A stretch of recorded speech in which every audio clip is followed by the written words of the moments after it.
আয়েশের জন্য যে এত এত গিফট আমি যে কোথায় রাখবো আমি জায়গায় খুঁজে পাচ্ছি না। দেখো আজকেও কিন্তু আয়েশের জন্য বাটি, চামচ, ফিডার আরো অনেক কিছু কিন্তু আসছে। আয়েশের জন্য অনেক অনেক জিনিস আসলো, দেখে খুব ভালো লাগলো। কিন্তু আখি আপু, একটা কথা হচ্ছে, বাইরের জিনিস সরাসরি বাচ্চাদের হাতে দিবেন না।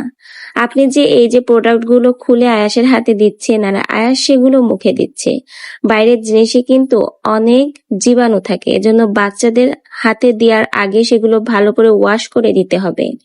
আপনি এই কথাটা মনে রাখবেন যে বাচ্চাদের হাতে কোনো জিনিস ভালো করে ওয়াশ না করে দেওয়া উচিত নয়।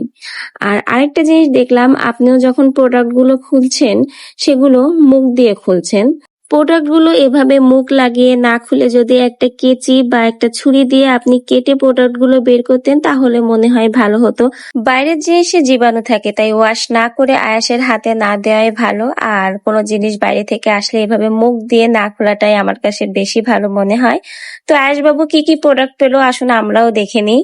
এটার জন্য যে এত এত গিফট আমি যে কোথায় রাখবো আমি জায়গায় খুঁজে পাচ্ছি না। দেখো আজকেও কিন্তু আয়েশের জন্য বাটি, চামচ, ফিডার আরো অনেক কিছু কিন্তু আসছে। যে ফার্স্টে আমি তোমাদেরকে আস্তে আস্তে করে একটা একটা করে প্রোডাক্ট দেখিয়ে দিতেছি।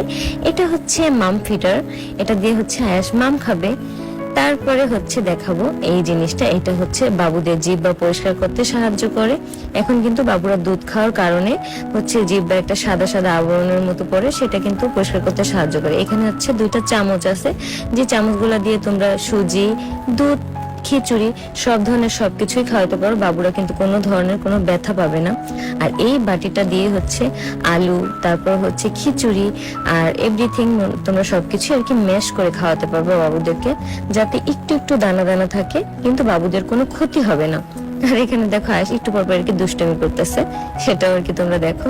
এটা হচ্ছে ফিডার ধোয়ার একটা ব্রাশ, আর সাথে হচ্ছে ছোট্ট একটি ব্রাশ যেটা হচ্ছে নিপলের যে মাথাটা থাকে সেটা আর কি পরিষ্কার করার জন্য। এখানে হচ্ছে বাবুর মুখ মোছার জন্য ছোট ছোট কুটু কুটু রুমালও আসছে, যেগুলো দিয়ে হচ্ছে আয়াসের ফিটার খাওয়ানোর পরে তারপর হচ্ছে মুখ মুছাইয়া দেওয়া হয়। তারপর এখানে হচ্ছে আরেকটা সুজির ফিটার, এই ফিটারটা দিয়ে কিন্তু বাচ্চাদেরকে খুব সহজেই সুজির ফিটার আর কি খাওয়ানো যায়, মানে সুজি মানে কোনো প্রকার কোনো ঝামেলা ছাড়াই বাটিতে নিতে হবে না, জাস্ট ফিটারে ভরে আর কি খাওয়াতে পারবো। আর এই বাটিটায় করে কিন্তু তোমরা চাইলে বাবুদের খিচুড়ি খাওয়াতে পারবা। সাথে কিন্তু একটা সুন্দর একটা চামচও আছে, একদম ম্যাচিং করা চামচটা কিন্তু একটু নরমই, যাতে বাচ্চারা ব্যথা না পায়। আর এটা হচ্ছে লোলদানি, এটা পরায় কিন্তু তোমরা বাবুদেরকে খাওয়াইলে বাবুদের ড্রেস আপ কোনো কিছু নষ্ট হবে না, জামায়ও লাগবে না। এটা হচ্ছে বাবুদের ফল খাওয়ার একটা চুষনি, এটার মধ্যে চাইলে তোমরা অনায়াসে বাবুদেরকে ফল দিতে পারো, যাতে বাবুরা চেটে চেটে ফলের সেই রসটা আর কি খেতে পারে। অবশ্যই বাবুর 6 মাস পূরণ হওয়ার পরে দেখে শুনে বুঝে তারপর হচ্ছে দিবা, অল্প বয়সে কখনো এটা দেওয়া যাবে না না পায়। আর এটা হচ্ছে লোলদানি, এটা পরায় কিন্তু তোমরা বাবুদেরকে খাওয়াইলে বাবুদের ড্রেস আপ কোনো কিছু নষ্ট হবে না, জামায়ও লাগবে না। এইটা হচ্ছে বাবুদের ফল খাওয়ার একটা চুষনি, এটার মধ্যে চাইলে তোমরা অনায়াসে বাবুদেরকে ফল দিতে পারো, যাতে বাবুরা চেটে চেটে ফলের সেই রসটা আর কি খেতে পারে। অবশ্যই বাবুর 6 মাস পূরণ হওয়ার পরে দেখে শুনে বুঝে তারপর হচ্ছে দিবা, অল্প বয়সে কখনো এটা দেওয়া যাবে না।